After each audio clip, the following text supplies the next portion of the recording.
নমস্কার নমস্কার নমস্কার নমস্কার নমস্কার নমস্কার নমস্কার নমস্কার নমস্কার নমস্কার নমস্কার নমস্কার যতক্ষণ দম থাকে ততক্ষণ পর্যন্ত নমস্কার। আপনাদের শুভকামনা জানাচ্ছি, আপনাদের স্বাগত জানাচ্ছি আজকের এই শরণাগত অনুষ্ঠানে। খুব গরম পড়েছে, কিন্তু খুব গরম পড়েছে, আর কিরকম একটা দম আটকানো গরম। আর বলবেন না, কালকে আমি প্রায় দুপুর থেকে ঘুরে ঘুরে বেড়াচ্ছি নানান জায়গায়। মানে সেটা একবার চলে যাচ্ছি ধরা যাক সল্টলেকের দিকে, তারপরেই সেখান থেকে উল্টো পথে চলে গেলাম দক্ষিণ বারাসাত, এরকম সব নানান জায়গায় ঘুরে ঘুরে গাড়িতেই। কিন্তু রাত্রিবেলা যখন বাড়ি ফিরলাম তখন শরীরে আর কোনো জোর অবশিষ্ট নেই এরকম মনে হচ্ছিল। গরমের জন্যই, তার বাইরে তো আর কোনো কারণ নেই। তো যাই হোক, যেটা বলছিলাম, আজকে কিন্তু নানান কারণে খুব বিশেষ দিন। যেমন তার মধ্যে প্রথম হচ্ছে রামনবমী ব্রত। এই রামনবমী ব্রত ইদানিংকালের মধ্যে খুব গুরুত্বপূর্ণ হয়ে উঠেছে। তো সেই রামনবমী ব্রতর কথা প্রথমে বলতে হবে, রাম জয়ন্তী। তারপরে যেটা বলবার, শ্রী শ্রী মা ভুবনেশ্বরী দেবীর আবির্ভাব তিথি আজকে, শ্রী শ্রী আদ্যা মায়ের আবির্ভাব, বিশ্ব হিমোফিলিয়া দিবস। এই কটি দিন আজকে, এটা বলে নিয়ে তারপরে বেনি মাধবশীলের পঞ্জিকা অনুযায়ী আজকের দিনটার কথা বলি। আজকে 4ঠা বৈশাখ 1431, ইংরেজির 17ই এপ্রিল 2024, বুধবার।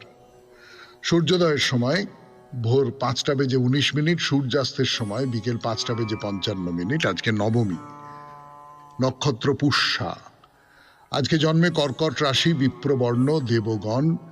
দিনের বেলা 7:55 গতে রাক্ষসগণ।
ওই বীরভূমেই একটা নতুন মন্দির, না নামটা না হয় এখন নাই বা বললাম। 92.7 বিগ FM এ শরণাগত অনুষ্ঠানে এবারে পুরাণ চিরন্তন গানের পর প্রণাম। আমরা চলিত কথায় বলি পেন নাম, গুরুজনদের পেন নাম করতে হয়, গুরুজনদের প্রণাম করতে হয়, যারা শ্রদ্ধেয় মানুষ তাদের প্রণাম করতে হয়। এ তো আমরা করেই থাকি। প্রণাম কিভাবে করতে হয় না হয় সবটাই জানা, ফলে এমনটা মনে হতেই পারে বাবা প্রণাম নিয়ে আবার এত সব কি কথা বলবার আছে, সৌমিত্রবাবু সকালবেলা এই সমস্ত কি। আচ্ছা, প্রণাম ব্যাপারটা কি? আপনি নত হলেন তো, আপনি নত হয়ে পা ছুঁলেন। আজকাল অবশ্যই পা ছুঁয় না, নতও খুব একটা হয় না। ডান হাতটা বুকের কাছে নিয়ে, হৃদয়ের কাছে নিয়ে একটা মাথা নিচু করে, এটাকেই প্রণাম বলে কিনা আমি জানি না। এটা এক ধরনের একটা সম্মান জানানো হতে পারে, কিন্তু এটা প্রণাম নয়। প্রণাম ব্যাপারটা কি? দেবতা এবং গুরুজনেদের কাছে নত হয়ে, আমি যে আপনার চেয়ে ছোট, আমি যে আপনার চেয়ে কম এইটা বুঝিয়ে দেওয়া। প্রণাম নিয়ে নানান রকম সব কথা বলা হয়েছে, প্রণামের নানান রকম সমস্ত মাহাত্ম্য বর্ণনা করা হয়েছে। এই যে নিচু হই আমরা, মানে তত্ত্বগত দিক থেকে প্রণামের তাৎপর্য হচ্ছে যে নিজের যে আত্মাভিমান, সেই আত্মাভিমানকে দূর করো এবং দেবতা বা গুরুজনেদের শরণ নাও, দেবতা বা গুরুজনেদের কাছে আত্মসমর্পণ করো। সেই আত্মসমর্পণটা করতে গেলে নিজের যে আত্মাভিমান সেইটাকে দূর করতে হবে। অর্থাৎ এই যে বলে না যে প্রণামটা পর্যন্ত করলো না, ঢ্যাঁটা হয়ে দাঁড়িয়ে রইল, অর্থাৎ আত্মাভিমান নিয়ে দাঁড়িয়ে রইল। প্রণাম মানে নিজের আত্মাভিমানকে দূর করা। তো এই যে অভিবাদন করা হয়, তার মধ্যে প্রণামের যে প্রাথমিক প্রক্রিয়া সেইটা দেখা যায়। প্রধানত গুরু শিষ্যের সম্পর্কের মধ্যে এই অভিবাদনের রীতি ছিল। বা বৃদ্ধ একজন মানুষ, তাকে দেখে অল্প বয়সী একজন মানুষ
কথা হচ্ছে পুরাণ চিরন্তনে। ফিরে আসছি গানের পর। ছেলে ইন্দ্রজিৎ, মুখ্যত মেঘনাদ বধ কাব্যের সূত্রেই নিশ্চয়ই এই ইন্দ্রজিতের বীরত্বের কথা আমরা সবাই জানি। 92.7 বিগ FM এর শরণাগত অনুষ্ঠানে আপনাদের বলি অঙ্গদ আর ইন্দ্রজিতের যুদ্ধের ফলে কি হয়েছিল। মানে রাম রাবণের যুদ্ধ যখন শুরু হলো তখন অঙ্গদ প্রচন্ড বীরত্ব প্রকাশ করেছেন, মানে অসম্ভব শক্তি তার। যুদ্ধের প্রথম দিন, তখন রাত্রিবেলাও যুদ্ধ চলছে, তখন অঙ্গদের সঙ্গে ইন্দ্রজিতের লড়াই বাঁধল। অঙ্গদ ইন্দ্রজিতের রথের যে অশ্ব এবং তার সারথি, তাদের দুজনকে বধ করলেন এবং তারপরে ইন্দ্রজিৎকে পালাতে হয়েছিল অঙ্গদের সঙ্গে যুদ্ধে না পেরে, হেরে গিয়ে পালিয়ে যেতে হয়েছিল। সবাই অবাক হয়ে গেছেন, মানে ইন্দ্রজিতের মতন শক্তিশালী যোদ্ধা সে অঙ্গদের ভয়ে পালাচ্ছে, এ তো এবারে অবাক হয়ে যাওয়ার মতন ব্যাপার। তার রাবণের দলের আরেকজন খুব বড় যোদ্ধা, তার নাম হচ্ছে বজ্রদ্রংষ্ট্র। নামটা শুনেই বোঝা যায় বিরাট চেহারা, বিরাট বড় বীর। তো সেই বজ্রদ্রংষ্ট্র তিনি অঙ্গদের তরোয়ালের আঘাতে মারা গেলেন এবং তার পাশাপাশি অন্য যে সমস্ত রাক্ষসরা ছিল তাদেরও অঙ্গদ মেরে ফেলেন। এর অঙ্গদ তো সেনাপতি, সেনাদের নায়ক। তার সবচেয়ে বড় গুণ কি হওয়া উচিত বলুন তো? যে তিনি কখনো সাহস হারাবেন না। কুম্ভকর্ণকে নিয়ে অনেক দিন আগে এই যে পুরাণ চিরন্তন এইখানে অনুষ্ঠান করেছিলাম, তার কথা হঠাৎ মনে পড়ে গেল। কুম্ভকর্ণ তো ঘুম থেকে তুলে আনা হয়েছে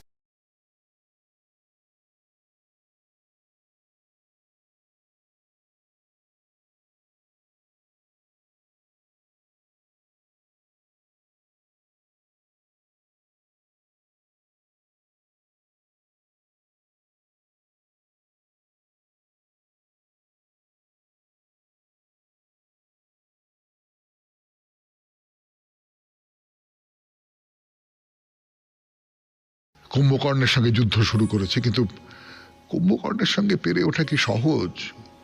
আবার পালাচ্ছে, তারা পালাচ্ছে। আবার অঙ্গদ তাদের উদ্বুদ্ধ করবার চেষ্টা করছেন। না, কুম্ভকর্ণের হাতে তিনিও মার খেয়েছেন, তো আরেকজনকে হত্যা করেছেন, রাবণের আরেক ছেলে, তার নাম নরান্তক। নরান্তককেও অঙ্গদ হত্যা করেছেন। আর একটা রাত্রির বেলা যুদ্ধ হচ্ছে, অঙ্গদ, রাক্ষসবীর কম্পন আর প্রজঙ্ঘ তাদের হত্যা করেছেন। এরকম অজস্র অজস্র অজস্র রাক্ষসকে হত্যা করেছেন। ইন্দ্রজিৎ মারা যাওয়ার পর ভয়ঙ্কর যুদ্ধ হচ্ছে, রাবণ রাম লক্ষ্মণের উপর ঝাঁপিয়ে পড়লেন। তখন অঙ্গদ অন্যান্য বানর বীরদের সঙ্গে রাবণের প্রথম আক্রমণ প্রতিরোধ করবার চেষ্টা করেছিলেন। আবার যখন মেঘনাদ ইন্দ্রজিতের বাণে রাম লক্ষ্মণ মূর্ছিত হয়ে পড়েছিলেন, তখন সুগ্রীব জাম্ববানদের মতো এই অঙ্গদও বানর বীরদের সঙ্গে রামচন্দ্রকে ঘিরে দাঁড়িয়েছিলেন। অঙ্গদের কথা আজকের মতো শেষ করলাম 92.7 বিগ FM এ শরণাগত অনুষ্ঠানে। এলাম গানের পর 92.7 বিগ FM এ শরণাগত অনুষ্ঠানে। এখন স্বামী বিবেকানন্দের রচনা থেকে পাঠ। এক শিষ্য তাহার গুরুর নিকটে গিয়া বলিল, গুরুদেব, আমি ধর্ম লাভ করিতে চাই। গুরু তাহার মুখের দিকে চাহিয়া দেখিলেন, কোনো কথা না বলিয়া শুধু একটু হাসিলেন। শিষ্য প্রত্যহ আসিয়া তাহাকে পীড়াপিড়ি করিয়া বলিত, আমাকে ধর্মলাভের উপায় করিয়া দিন। গুরু অবশ্য এ বিষয়ে শিষ্য অপেক্ষা যথেষ্ট ভালো বুঝিতেন। একদিন খুব গরমের সময় তিনি সেই যুবককে সঙ্গে লইয়া নদীতে স্নান করিতে গেলেন। যুবকটি জলে ডুব দিবা মাত্র গুরু তাহার পিছনে পিছনে যাইয়া তাহাকে জলের নিচে জোর করিয়া চাপিয়া ধরিলেন। যুবক জল হইতে উঠিবার জন্য অনেকক্ষণ ধস্তাধস্তি করিলে গুরু তাহাকে ছাড়িয়া দিয়া জিজ্ঞাসা করিলেন, যখন জলের ভিতর ছিলে তখন তোমার সর্বাপেক্ষা কিসের অভাব বোধ হইতেছিল? শিষ্য উত্তর করিল, নিঃশ্বাসের জন্য বায়ুর অভাবে প্রাণ যায় যায় হইয়াছিল। তখন গুরু বলিলেন, ভগবানের জন্য কি তোমার ঐরূপ অভাব বোধ হইয়াছে? যদি হইয়া থাকে তবে এক মুহূর্তেই তুমি তাহাকে পাইবে। যতদিন না ধর্মের জন্য আপনাদের ঐরূপ ব্যাকুলতা ও তীব্র আকাঙ্ক্ষা জাগিতেছে, ততদিন যতই তর্ক বিচার করুন, যতই পড়ুন, যতই বাহ্য অনুষ্ঠান করুন, কিছুতেই কিছু হইবে না। যতদিন না হৃদয়ে এই ধর্ম পিপাসা জাগিতেছে, ততদিন নাস্তিক অপেক্ষা আপনি কিছুমাত্র উন্নত নন। নাস্তিক বরং অকপট, আপনি তা নন। একজন মহাপুরুষ বলিতেন, মনে করো এ ঘরে একটা চোর রহিয়াছে। সে কোনরূপে জানিতে পারিয়াছে যে পাশের ঘরে একতাল সোনা আছে এবং ওই দুইটি ঘরের মধ্যে আছে একটি খুব পাতলা দেওয়াল। এরূপ ক্ষেত্রে ওই চোরের কি অবস্থা হইবে? তাহার ঘুম হইবে না, সে খাইতে পারিবে না, সে কিছুই করিতে পারিবে না। কেবল কিরূপে ওই সোনার তাল সংগ্রহ করিবে সেই দিকে তাহার মন পড়িয়া থাকিবে।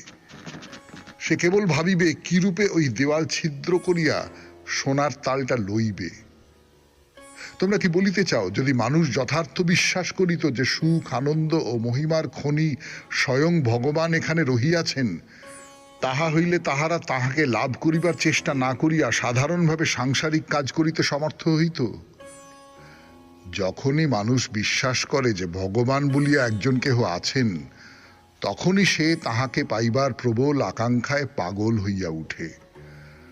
অপরে নিজ নিজ ভাবে জীবনযাপন করিতে পারে, কিন্তু যখনই কেহ নিশ্চিতভাবে জানিতে পারে যে সে যেভাবে জীবনযাপন করিতেছে তাহা অপেক্ষা অনেক উচ্চতর এক জীবন আছে, যখনই সে নিশ্চিত রূপে জানিতে পারে যে ইন্দ্রিয়গুলি মানুষের সর্বস্ব নয়, যখনই সে বুঝিতে পারে যে আত্মার অবিনাশী নিত্য অক্ষয় আনন্দের তুলনায় এই সীমাবদ্ধ জড় দেহ কিছুই নয়, তখনই সে নিজে সেই আনন্দ লাভ না করা পর্যন্ত পাগলের মতো উহারই অনুসন্ধান করে।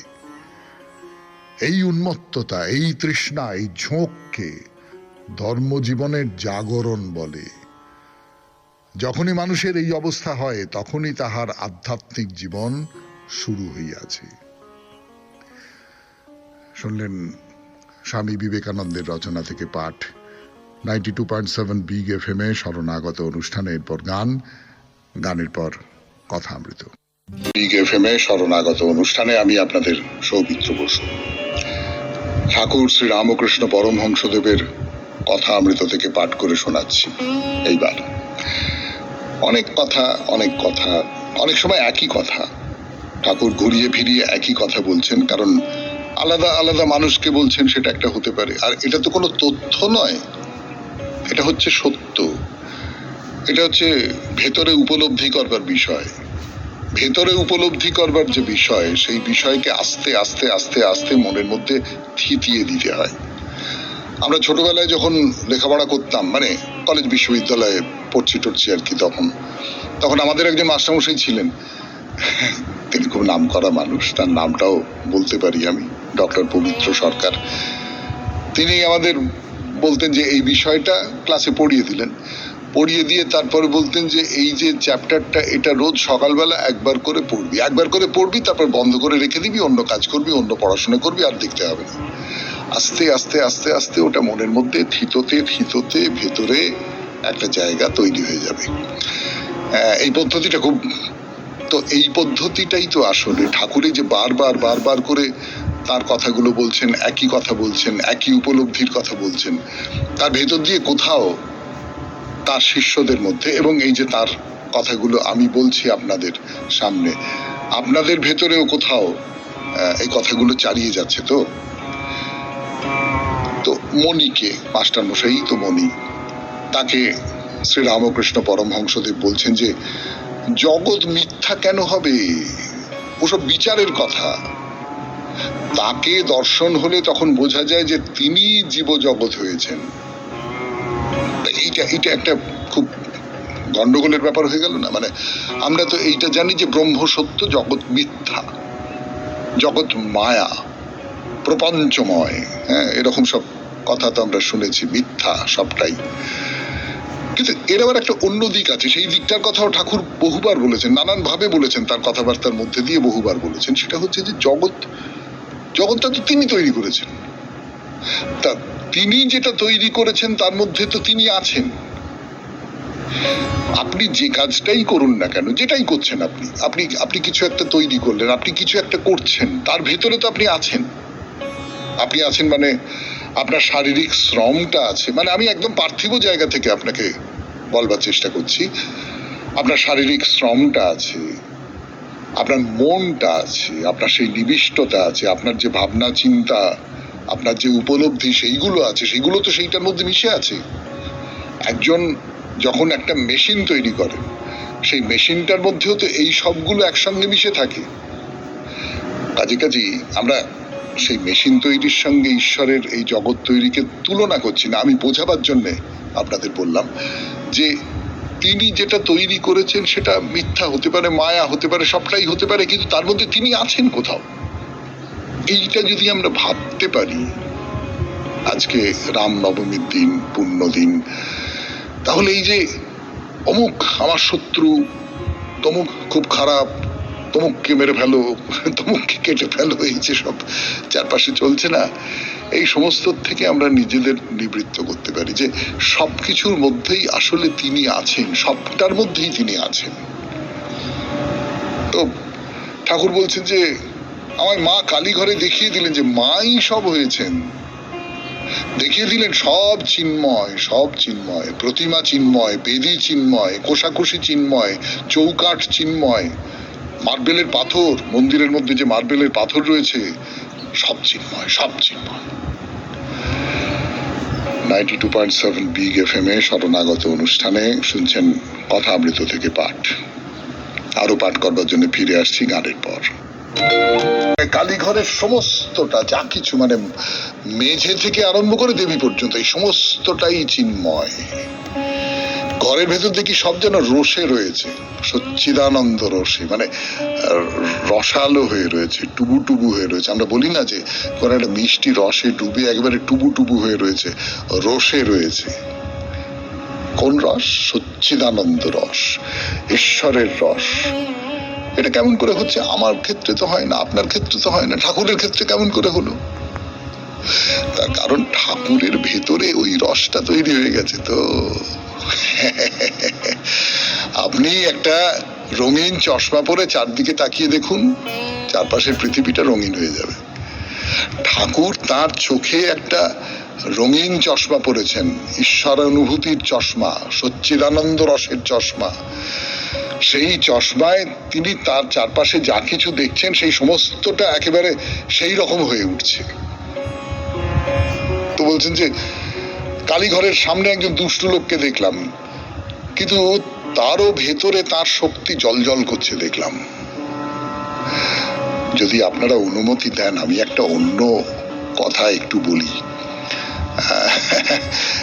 আনা কারেনিনা বলে একটা উপন্যাস আছে, খুব বিখ্যাত উপন্যাস, লিও টলস্টয়ের, আপনারা সকলে জানেন। তো তাতে একটি ছেলে সে প্রেমে পড়েছে, হ্যাঁ প্রেমে পড়ে, এবার সে প্রেমে পড়েছে, তার প্রেম নিবেদন করেছে মেয়েটিকে, মেয়েটি তাতে সম্মতি জানিয়েছে। এবার সেই ছেলেটি রাস্তা দিয়ে যাচ্ছে, সবটা খুব সুন্দর,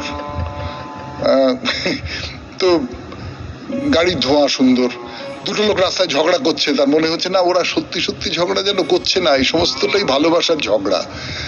মানে ওই যে ভালোবাসার চশমাটা চোখে পড়েছে, তাতে করে চারপাশের জগৎটা ভালোবাসাময়, সৌন্দর্যময় হয়ে উঠেছে। এটা জাগতিক ভালোবাসার কথা বলছেন টলস্টয়, কিন্তু আমি বলছি যে তার তুলনায় কত তীব্র হচ্ছে ঈশ্বরকে ভালোবাসা।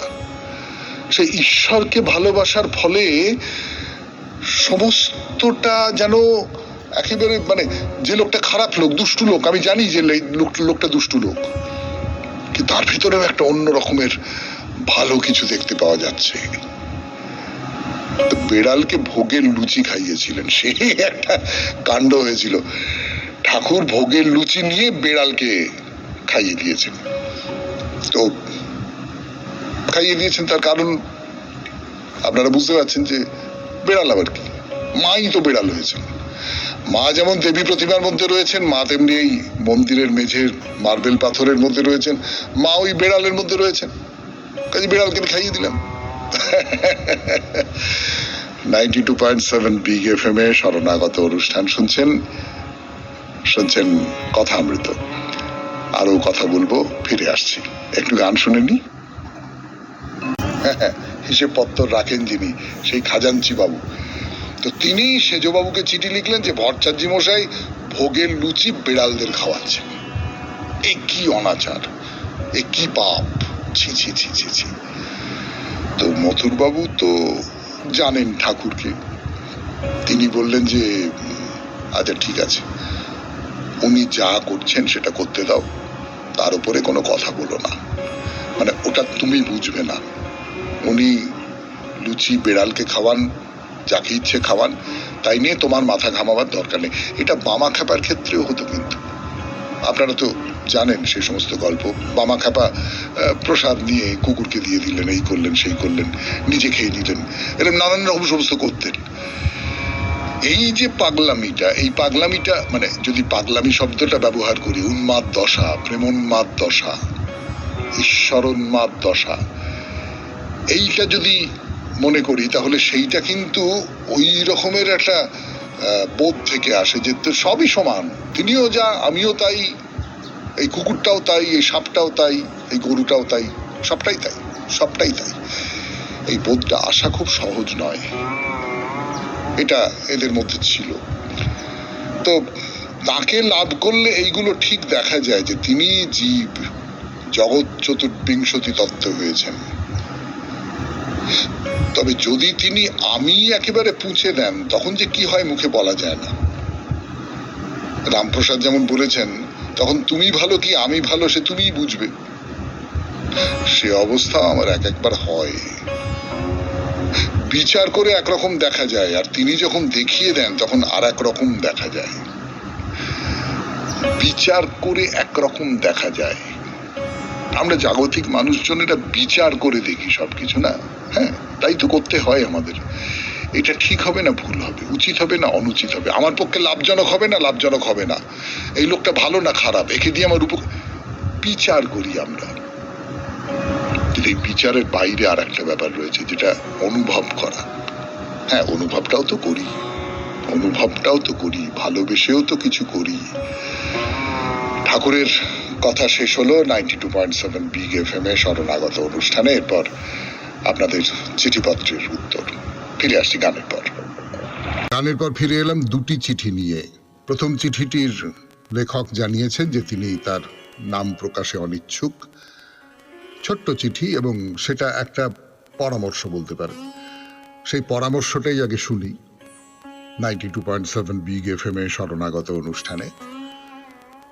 আমার একটা ব্যক্তিগত মতামত জানাচ্ছি যে শরণাগত অনুষ্ঠানে হিন্দি গান না বাজালেই কি নয়, কারণ শরণাগত অনুষ্ঠানে এই হিন্দি গান একদম বেমানান, শুনতে একদমই ভালো লাগে না। একটু ভেবে দেখবেন, এই অনুরোধ রইল।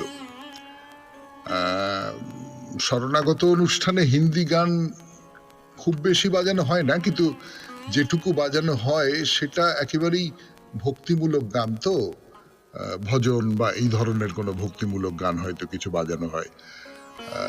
যাই হোক, আপনার এই অস্বস্তির কথা আমি নিশ্চয়ই কর্তা ব্যক্তিদের জানিয়ে দেবো, আর তারা তো শুনছেন এই অনুষ্ঠান, ফলে তারা নিজেরাও অবহিত হবেন। দেখা যাক কি করা যায়। তবে যথেষ্ট পরিমাণে বাংলা গান, মানে এমনিতেই শরণাগতের জন্য নানান ধরনের গান খুঁজতে প্রায় হিমশিম খেতে হয়। ইদানিং আরো নানান জায়গা থেকে গান সংগ্রহ করে বাজানোর চেষ্টা করা হচ্ছে। আপনারা নিশ্চয়ই দেখেছেন যে বেশ কিছুদিন আগে একটা অভিযোগ ছিল যে একই গান বারবার বাজানো হয়। এখন সেইটার হয়তো খানিকটা নিরসন হয়েছে। তার মধ্যে যদি হিন্দি গান বাদ দিতে হয় তাহলে একটু মুশকিলেই পড়তে হবে আর কি কর্তৃপক্ষকে। যাই হোক, আমি আপনার এই আবেদন জানিয়ে দেব। এবারে যে চিঠিটি পড়ছি সেটি বড় চিঠি। কৌশিক বন্দ্যোপাধ্যায়, বৈদ্যপাটি, বৈদ্যপাড়া, হুগলি থেকে এই চিঠিটি লিখেছেন। ভালোবাসা, এই 4 অক্ষরের শব্দটি এক কথায় আমাদের সকল অস্তিত্বকে সূচিত করে। সব প্রাণতার মধ্যে সে ছড়িয়ে থাকে এক আকাশ আলোর মতো। সত্যিকারের ভালোবাসা জাগিয়ে রাখে আমাদের অনুক্ষণ। অন্তবিহীন তালে সে বাজিয়ে যায় মনের গভীরে এক সুমিষ্ট এক তারা। ভালোবাসা ক্ষয়িষ্ণু নয়, সে অক্ষয়, অমর। প্রতিদিনের যাপনে তার উপস্থিতি সকলকে তাই ঋদ্ধ করে, সম্পদশালী করে। মনের হরষে ভালোবাসার প্রকাশ, স্বতঃস্ফূর্ততাই এর প্রাণ। অন্যকে আপন করা ভালোবাসার বিশেষত্ব। ভালোবাসা মানে হলো আসলে ভালোতে বাস, অর্থাৎ মঙ্গল বা কল্যাণে তার অধিষ্ঠান। জীবনের রং ছড়াতে আমাদের সকলকে এই ভালোবাসার আবির মাখা প্রয়োজন। যুগে যুগে মহামনীষীরা এর গভীর গহনে অবগাহন করার কথা বলেছেন। কোনো রকম প্রত্যাশা করা যায় না। এখানে প্রিয়জনের দিকে প্রয়োজন ছাড়াই হাত বাড়ানো যায়। সবশেষে বলি, মনের গোপনে নিভৃত ভুবনে ভালোবাসার এক অমরাবতী আমরা প্রত্যেকেই গড়ে তুলতে চাই। দুঃখ কষ্টের কানাগলি পেরিয়ে ভালোবাসাই আমাদের নিয়ে যায় সুস্থ, স্বচ্ছ এক বেঁচে থাকা ও বেড়ে ওঠার রাজপথে। মনের কলুষতা ধুয়ে আমরা ভালোবাসার জোরেই আরো তর হয়ে ওঠার সাধনায় নিয়োজিত হই। শরণাগত অনুষ্ঠানের সকল সুধীজন, শ্রোতা বন্ধু, সকলকে আগাম নতুন বছরের শুভেচ্ছা জানিয়ে চিঠি শেষ করলাম। কৌশিক বন্দ্যোপাধ্যায়, বৈদ্যবাটি, বৈদ্যপাড়া, হুগলি 712222। অনেক ধন্যবাদ আপনাকে। ভালোবাসার সম্পর্কে অত্যন্ত সার কথাগুলো আপনি ভারী চমৎকার ভাষায় আমাদের শুনিয়েছেন। আপনাকে অজস্র ধন্যবাদ শরণাগত পরিবারের পক্ষ থেকে। এইবারে বাইরে দূরে 92.7 বিগ এফএম এ শরণাগত অনুষ্ঠানে আমি আছি আপনাদের সঙ্গে, আপনাদের সৌমিত্র বসু। গানের পর এবার বাইরে দূরে 92.7 বিগ এফএম এ শরণাগত অনুষ্ঠান শুনছেন। আমি আপনাদের সৌমিত্র বসু। মন্দির মন্দির মন্দির, কত মন্দির যে দেখা হলো এই শরণাগতের আসরে। আপাতত আছি আমরা বীরভূমে। আচ্ছা, এই তালে একটা কথা জিজ্ঞেস করিনি, এই যে বীরভূম, বীরভূম নামটা এর মানে কি?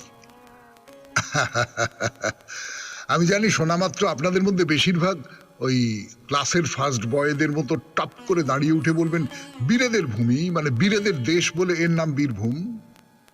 হ্যাঁ, এই মানেটা তো হয়, কিন্তু বীরভূম নামটা কোথা থেকে এলো তাই নিয়ে বিচার করতে বসে পণ্ডিতেরা আরো দুটো সম্ভাবনার কথা বলেছেন। এক হলো এখানে রাজত্ব করতেন এক রাজা, বাগদি রাজা, তার নাম ছিল বীরমল্ল। বীরমল্লের ভূমি, সেই হিসেবে এই জায়গার নাম হলো বীরভূম। এই বীরমল্লের রাজত্বকাল মোটামুটি 1501 থেকে 1554 সালের মধ্যে। আর একটা মত আছে, সেটাও খুব বিশ্বাস করবার মতো। সাঁওতালি ভাষায় বীর মানে হলো জঙ্গল, অরণ্য। এখানে তো আদিবাসী বলুন বা জনজাতি বলুন, তাদেরই বাস ছিল বেশি, এখনো তাই আছে। যে ভূমিতে অরণ্য খুব বেশি তার নাম হলো বীরভূম। কিন্তু এসবের বাইরে বীরভূমের আর একটা পরিচয় আছে। নানান রকম ধর্মের পীঠস্থান এই বীরভূম, বিশেষ করে শাক্ত ধর্মের প্রচুর বিস্তার ঘটেছিল এখানে। এখানকার বেশ কটা শাক্ত মন্দির দর্শন করা হলো আমাদের, শেষ করলাম একটি বৈষ্ণব মন্দির দিয়ে। এইবার তাহলে কোথায় যাওয়া যায়? চলুন আর একটা সতীপীঠের দিকে রওনা হওয়া যাক। এই পীঠটি আছে লাভপুরের কাছাকাছি এক জায়গায়। লাভপুর নামটা চেনা চেনা লাগছে। খুব বিখ্যাত একজন সাহিত্যিকের জন্মস্থান, জানেন তো? হ্যাঁ, তারাশঙ্কর বন্দ্যোপাধ্যায়।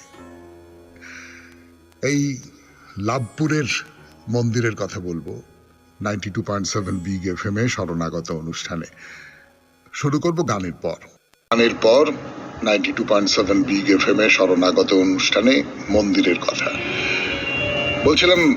তারাশঙ্কর বন্দ্যোপাধ্যায়ের জন্মস্থান হচ্ছে লাভপুর, কিন্তু তারাশঙ্কর বন্দ্যোপাধ্যায়ের কথা ছেড়ে আমরা বরং এবার মন্দিরের কথায় আসি। সতীপীঠ বললাম, তাহলে তো সতীর দেহ যখন সুদর্শন চক্রের আঘাতে টুকরো টুকরো হয়ে চারদিকে ছড়িয়ে পড়ছিল, এইখানেও তার একটা কোনো অংশ পড়েছিল। হ্যাঁ, পড়েছিল দেবীর নিচের ঠোঁটটি। আর একটা পুরাণের আখ্যান আছে এই মন্দির ঘিরে। পুরাণে সেই গল্প মনে আছে তো? অকাল বোধনের সময় দেবীকে খুশি করবার জন্য রামচন্দ্র 108টা নীল পদ্ম দিয়ে তার পুজো করতে চেয়েছিলেন। সেই যে দেবী একটা পদ্ম লুকিয়ে রেখেছিলেন বলে রামচন্দ্র তার একটি চোখ উপড়ে দেবীকে দিতে চেয়েছিলেন। কিন্তু সেই 108টা নীল পদ্ম কোথা থেকে পাওয়া গেল বলুন তো? এই যে সতীপীঠ, এর লাগোয়া সরোবর বা পুকুরে। কাজে বুঝতে পারছেন এই মন্দিরের মহিমা অসীম। ও এই দেখুন, এতক্ষণ ধরে মন্দিরের কথা বলে চলেছি, এখন এর নামটাই বলা হয়নি। এ হলো দেবী ফুল্লরার মন্দির। দেবী ফুল্লরা নামটা খুব অন্যরকম না? তাহলে চলুন, দেবী ফুল্লরার মন্দির লাভপুর। ট্রেনে করে যদি যেতে চান, সবচেয়ে কাছের স্টেশন হলো আহমদপুর, কিন্তু লোকের মুখে মুখে হয়ে গেছে আমোদপুর। তো যাই হোক, স্টেশন থেকে বেরিয়ে বাস স্ট্যান্ডে গিয়ে বাসে চড়ে বসুন। 11 কিলোমিটারের মতো রাস্তা। জানলা দিয়ে দেখুন লাল মাটির মাঠ, মাঝখান দিয়ে পিচের কালো রাস্তা চলে গেছে। বাস যেখানে নামিয়ে দিল সেখানে একটা তোরণ, প্রচুর কারুকাজ করা তোরণ, তবে সে সবই আধুনিক কালের কারুকাজ, আধুনিক কালে তৈরি তোরণ। মাথার উপরে বড় বড় করে লেখা রয়েছে দেবী ফুল্লরা তোরণ। আর কি কি আছে সেই তোরণে? আজকে তো সময় নেই, আজকে আর হবে না, পরের দিন এই দেবী ফুল্লরা তোরণ দিয়ে শুরু করব আমাদের শরণাগত অনুষ্ঠানের বাইরে দূরে। আজকের মতো তাহলে শেষ করি। আমাদের হোয়াটসঅ্যাপে চিঠি পাঠাবার নাম্বার 9831922927। চিঠির গোড়ায় অতি অবশ্যই SG লিখতে হবে। এইবার কবিতা, রবীন্দ্রনাথের কবিতা। আজি মগ্ন হয়েছিল ব্রহ্মাণ্ড মাঝারে, যখন মেলিনু আঁখি হেরিনু আমারে। ধরণীর বস্ত্রাঞ্চল দেখিলাম তুলি, আমার নারীর কম্পে কম্পমান ধুলি। অনন্ত আকাশ তলে দেখিলাম নামি, আলোক দোলায় বসি দুলিতেছি আমি। আমি গিয়েছিনু চলি মৃত্যু পরপারে, সেথা বৃদ্ধ পুরাতন হেরিনু আমারে। অবিচ্ছিন্ন আপনারে নিরখি ভুবনে, শিহরি উঠিনু কাঁপি আপনার মনে। জলে স্থলে শূন্যে আমি যত দূরে যাই, আপনারে হারাবার নাই কোনো ঠাঁই। জল স্থল দূর করি ব্রহ্ম অন্তর্যামী, হেরিলাম তার মাঝে স্পন্দমান আমি। খুব ভালো থাকবেন, আনন্দে থাকবেন।